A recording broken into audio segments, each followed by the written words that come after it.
Welcome back to the 11 Dubcast, Ohio State fans. I am joined by Andy Anders for this episode on Thursday, October 2nd. Andy, how are you doing this morning? Doing good, rocking a new haircut with the mullet. I'll reveal it to the masses here. Also nervously await. We're in the midst of the first inning of the Reds game as we record this, and I am a huge Reds fan for those who do not know. So hoping they can push it to a game three. Honestly, not expecting that against the Dodger machine, but we'll see. Playing with house money. Yeah, they left three runners stranded on the bases at the end of the game last week when we started recording, and I offered you my condolences. And a week later, they're in the postseason, so I guess you had the last laugh on that one. Not to make light of your pain or anything. I don't even watch baseball anymore, so I'm glad that you're in a more positive place than last week, and you're letting it rage. So that was the hottest topic at media days today, out of among our beat, out of everything that's been going on, is Andy's radical new hairstyle. So looks very nice. Um, yeah, so glad Dan held down the fort yesterday. Sorry I couldn't be here. You can read about it in the Charleston Post and Courier, but there was literally not even just my building, a citywide internet outage from the early afternoon until about 11 o'clock yesterday. So big thanks to Dan for holding down the fort. I'm disappointed that I didn't get to talk to him, but I'm thrilled I get to talk to Andy again. And you couldn't get rid of me that easily, sorry to say. But before we get into today's topic, we do want to give a quick shout out to First Bank of Central Ohio, the sponsor of the 11 Dubcast and all 11 Warriors this Ohio State football season. From game day to work day, First Bank of Central Ohio is proud to support the business owners that keep Central Ohio thriving. They are locally owned, business focused, and always in your corner. Give them a visit at fbcentralohio.com. Andy, today, we're recording this Wednesday night. Everybody's listening to it Thursday morning. That being said, I guess yesterday, as people are listening to this, you published a piece regarding the running back rotation, which was a topic of interest coming out of the bye week after Bo Jackson slowly looked like he was starting to take over the backfield coming out of the second half of the Ohio game after making a positive impression in the Grambling game, albeit in what was effectively garbage time. The distribution of carries, just typically how people at sort of an armchair's glance assess who's getting the share of touches, who's the closest thing to a bell cow, or whether the running back room can be classified as a committee.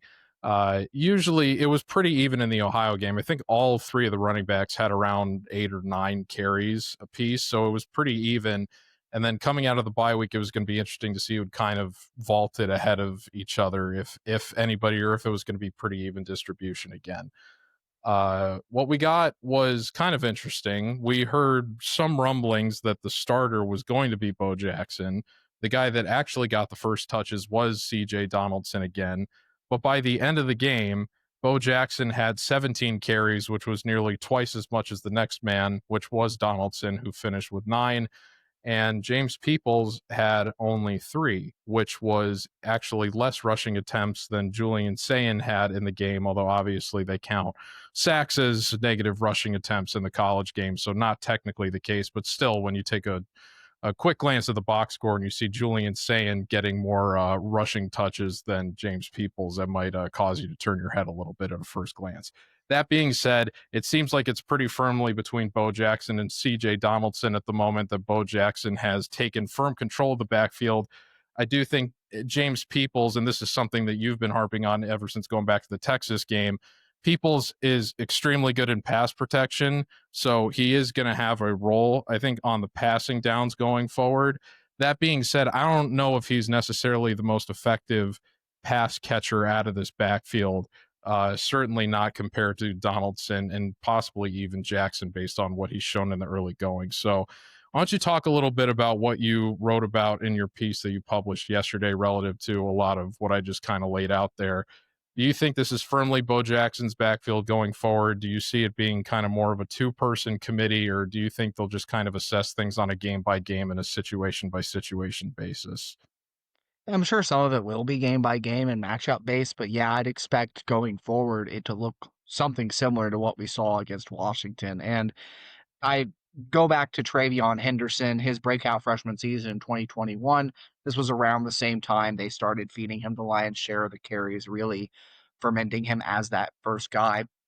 Donaldson might remain the starter the rest of the year, but I think each of the games they play from here on out, assuming everyone's healthy, Bo Jackson will get the most carries because Ryan Day said it during the off week. Like, it doesn't take a veteran coach to recognize when someone has talent, and Bo Jackson is loaded with talent, and he's the best runner out of the running backs. Like, give him the ball in his hands. He's the most likely to make a good, big play. He has the best vision. That's been clear. He's the best at making guys miss. He's even the best at running through tackles, I think. He's broken a lot of arm tackles. He had a really nice 12-yard run against Washington where he slipped two arm tackles at the line of scrimmage and then trucked over a third guy. Uh, I so I think CJ Donaldson's likely to remain the short yardage back. And we saw that because he's got a little more size. He's got to get the pads down. And he said that after the game. You can't be getting stuffed on a 4th and 1 when you get the line delivers you to the line of scrimmage. And I know there was a Washington defender or two in the hole on that play, Ohio State's first drive when they got down to the 5. But CJ will tell you, and he did say it after the game, like he's got to fall forward there, get that yard, move the chains. And it's about getting his pads down and just, spearing the line of scrimmage and getting the dirty yards, as he called them. That's his role in a lot of places. And like you said, James Peoples, I think, will still work in. I think as far as the carries go, it's going to be Jackson 1, Donaldson 2, Peoples 3, firmly in that order. But Peoples has his place as a third down back potentially with that pass protection. I think he's good. I think all three are capable of catching passes out of the backfield.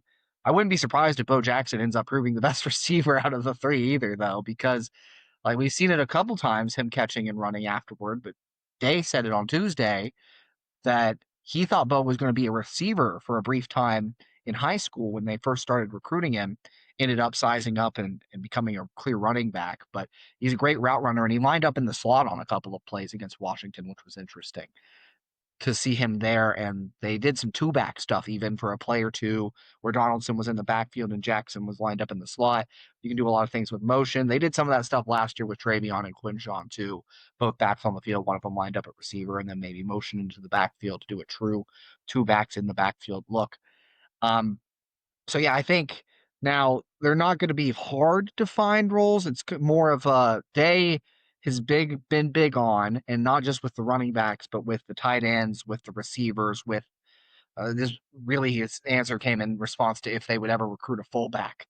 He wants versatility for whoever's on the field, whatever look they are in, and guys that are going to do multiple things so that they aren't predictable for the defense. They don't want, oh, James Peoples is on the field, they're going to throw the ball. Like, if it's an obviously passing down, that's one thing, but they want James Peoples to still, and he did run the ball 3 times against Washington. I think 2 of those came on the last drive when Ohio State was just winding out the clock. But to me, like, you have these defined roles, but they're going to do everything with each guy so as not to be predictable and just like CJ Donaldson's on the field, it's going to be a gap run. Bo Jackson's on the field, it's going to be a run. James Peoples on the field, it's going to be a pass. Like, they're going to mix it in with all 3 guys, but all 3 guys I think you've seen have defined what their specialties are and pretty well defined now. Bo Jackson's going to get the most carries. Donaldson's going to get the second most carries. People's going to get the third most carries. I think that rotation is pretty well what we'll see going forward. Yeah, it's interesting that you mentioned that they were wondering about Jackson as a receiver when he was still in high school, transitioning to Ohio State, because based on what I talked about with Chase on Monday's episode about Ryan Day having a pretty consistent trend now of not really throwing out everything Ohio State is capable of and saving a lot of what they can potentially do with respect to their versatility later in the season, in the postseason, in the college football playoff when the tendencies aren't on tape. I wonder if we're not really going to see the full extent of what Jackson can do as a receiver until later in the season so that opponents aren't necessarily prepared for it.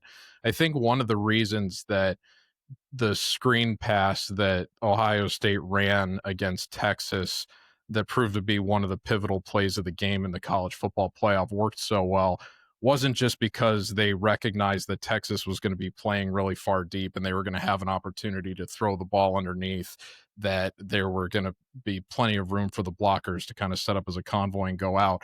But they just straight up did not run a lot of halfback screen passes last year prior to that point. So they had kind of really saved that for, they had thrown the ball to Henderson in the flat in various capacity, I think, during the season. But in terms of just running a traditional halfback screen against an aggressive rush with, far back safeties like that, and certainly in that situation, it just hadn't shown up very often. So I wonder if we're going to see Jackson not really unleashed as a receiver on the early downs that he's probably going to be playing on until later in the season.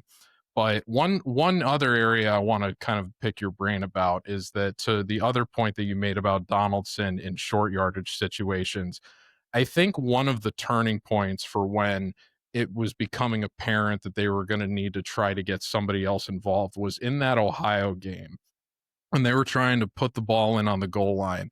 And full credit to the Ohio player, I can't remember who it was, but he made like a textbook form tackle on Donaldson that was just like, okay, for the way that Donaldson came in as advertised, you would expect him to just run over this guy. And he basically, he almost got decleated. I'm sure you're familiar with the play that I'm referring to at this point, Oh but yeah. it was a beautiful form tackle from the Ohio player. But at the same time, you're like, man, if this is supposed to be our power back and this guy's getting lifted and put on the ground like that by a MAC player, we might be having some problem here in short yardage execution. So I think that was one of the points when they kind of realized we got to start seeing what else we got here in this room. It wasn't like, I mean, Jackson averaged 4.7 yards per carry against Washington. Donaldson, it was like 4.3. Those are both fine. I'm of the opinion that as long as you're getting above 3.3 yards per carry, that means if I give you the ball 3 times in a row, you're going to get me a first down on average, and I'll live with that. Could we potentially see, should we want more than, I guess, what we've gotten so far? I think that's a reasonable expectation, particularly for what Donaldson has done in short yardage situations. So what I'm trying to get at here is, do you think that there's maybe even potential for Jackson to take on more work than it seems like he's already poised to? Because I think that there's something to having your most explosive runner in on those short yardage situations where they can just hit the hole as hard as possible, as opposed to putting in the guy that's your biggest body in the room and just assuming or hoping that he's going to fall forward, because that hasn't happened as many times as we've expected or wanted to see from Donaldson so far. Do you think that if they continue to have that problem, that Jackson could potentially take over that role as well? Or do you think that they're comfortable with 17 touches on the ground like what he got against Washington at this point? Yeah, 17. I'd almost say they want to keep it around 15. And I say that because you look back again, I mentioned Travion in 2021, how his body broke down over the course of the season. And then it happened again in 2022 where he was playing through an injury all year. We've seen in the past, Ryan Day has had multiple seasons where the running back depth chart was essentially obliterated because they lean too heavy on one guy. Maybe you get some freak luck in there, but the Ohio State, J.K. Dobbins was the last true bell cow feature back that Ohio State's ever going to have. At least as long as Ryan Day is the coach. And I think as you transition more to the pro style, like Ohio State has, like college football is as a whole, that's how it's going to operate. And you don't want to put, especially on a freshman, that many hits, especially the short yardage contact. Like they want to save Jackson to break off the big play. And so I do think he is probably better in short yardage situations than Donaldson. And if Donaldson continues to struggle, then you have to look at it because of how key like a 3rd and 1 could be, a 4th and 1 could be in a big game. But I think Donaldson, I have a sneaky confidence he's going to clean that up because it really is as simple as getting his pads down. And I think now he realizes like just how much that role is. Like, again, like him embracing the dirty yards, owning up to it right after the game, I think are good signs. Like he's clearly, he wants to be the guy that they go to in those situations.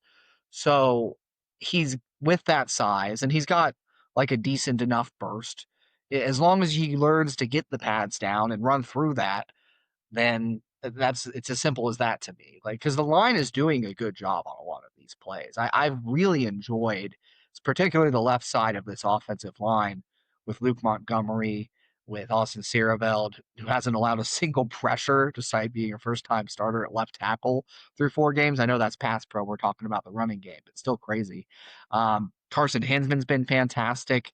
Philip Daniels has been pretty strong and solid. Like, they this offensive line, and they've got a really nasty streak to them. I mean, I lost track of how many pancake blocks Luke Montgomery had this last game, and Philip Daniels does similar things. So I think getting downhill with those gap schemes, this can be a really dependable, good short yardage team. You just got to get the pads down. And that's what you mentioned, the Ohio linebacker. It was a clinical form tackle, sink wings club, as my defensive coordinator in high school used to say. But if you get your pads down and you don't let him wrap you up around the thighs like he did, that's how you avoid that. It's just about falling forward. And when you get low man wins, it's always the old saying in football. And it's harder for Donaldson because he's a taller back, but that's really what it is to me. And they want to, if at all possible, limit those plays and the exposure Bo Jackson has to them, because they want to have him at 100% throughout the rest of the season to go break off the big runs on 1st and 10, 2nd and 7, whatever it may be. Um, that's how I view it. I think if Donaldson does continue to have these types of plays, and he converted 2 other short yardage runs in the Washington game after that. But if he does continue to have those plays, then yeah, I think you got to look at Bo Jackson. Yeah, I'm glad you brought up the offensive line, because while the theme, I think, among some of us has been that given the high expectations we just have for the team generally, that we want to see more out of the offense overall than I think what we've seen in the first 4 games. I, there were high expectations on the offensive line this year, whereas in recent seasons, they've generally been the biggest question mark out of all of the position groups. And they've, I think, more than fulfilled on those expectations through the first 4 games. And it's a reflection of the experience that they were bringing back, but also the new blood that they've put in and installed at different positions, really stepping up and thriving in their roles. It's, you mentioned that you identified the mean streak. It's interesting based on the comment that Philip Daniels made, I think, preseason about just wanting to having the murderer's mentality or what have you, and it seems like that they've kind of all adopted that to a certain Oh yeah, extent. Luke Montgomery said that about him again on Wednesday. He was like, Luke or Philip has a kill mentality. Like, he just wants to kill people when he's on the field. It's great. And Luke's the same way. I mean, he said about 6 times in this last interview, talking about how much he enjoys putting people in the dirt. Those are the words he uses. And it just like it's physical. It takes a toll, a mental toll on a defense, I think, when you have guys that are embracing that mentality. There's other things they need to work on up front still. I'm not going to say the offensive line has been perfect, but you love to see that nastiness. And I think it's something that other Ohio State offensive lines recently haven't necessarily had as much of.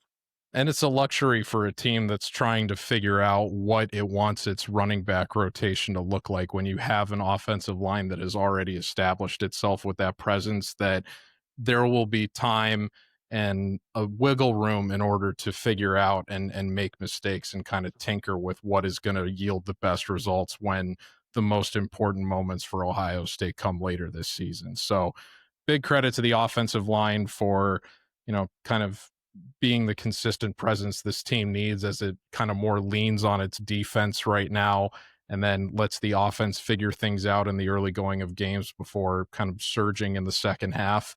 But it's, yeah, I think that's been I don't think that Bo Jackson would be having the emergence that we've seen in recent games if he didn't have a great offensive line blocking and setting up those opportunities for him to hit the hole with an explosive ability. So it's been nice to see, and we'll see how it unfolds again against Minnesota this weekend. And before you head out to the game to see how the running back carries break down between these guys, make sure you go to 11 Dubgate before the Ohio State Minnesota game on Saturday.